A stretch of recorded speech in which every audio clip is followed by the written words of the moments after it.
Selamünaleyküm. Hayırlı işler, hayırlı cumalar. Bakın nohutlar çıkıyor gali. Ya mevsim yaza iyice döndü. Ama hala biraz soğukluk var. Evet, çalışacağımız bölgeye geldik. Şu çevrede bir sürü arkadaşım çalışıyor ama hiçbiriyle de görüşemiyoruz. Herkes işinde, gücünde.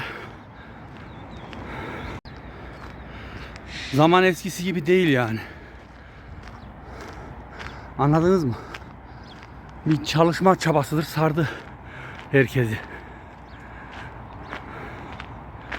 Bugün yapacağımız iş bunlar. Bunlar mil olacak ama ben yapmayacağım bunlar. Ben sadece CNC'ye ön işlem yapacağım.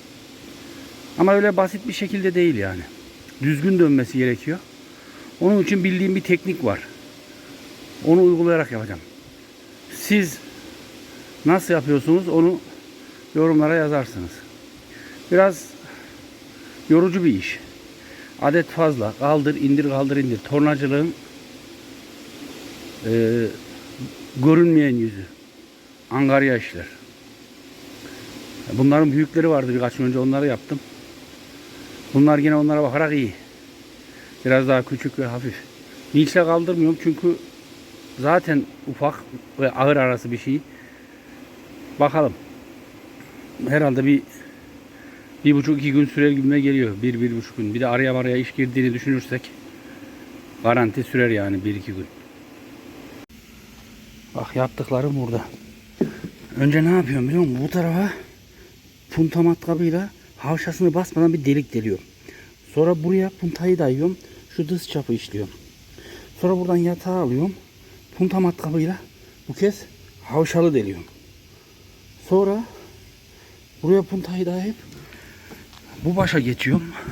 Buradaki yataklamayı açıyorum ki çevirdiğim zaman şurayı işleyebileyim. Sonra bu yatağı açıyorum, çeviriyorum. Punta deliğimi deliyorum bu tarafa. Bu çapı işliyorum. CNC'nin tutması için işlemi tamamlıyorum. Böyle çok düzgün dönüyor yani. Yoksa şu ortalarda falan salgı oluyor. Direkt aynanın içine takıp da o çapı işlersen. Valla bence en düzgün böyle. Siz nasıl yapıyorsunuz, ne ediyorsunuz bilmiyorum ama ben böyle yapıyorum.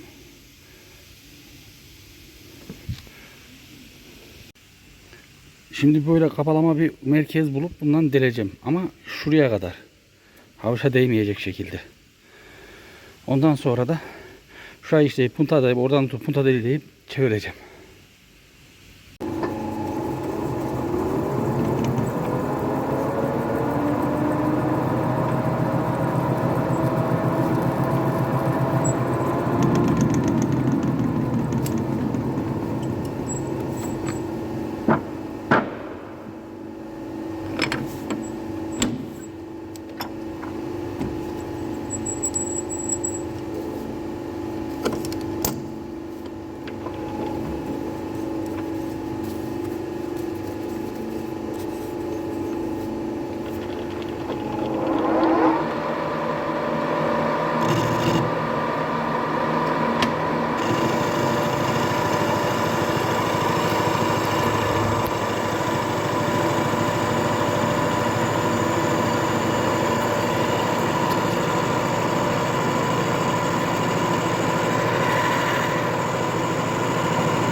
Evet.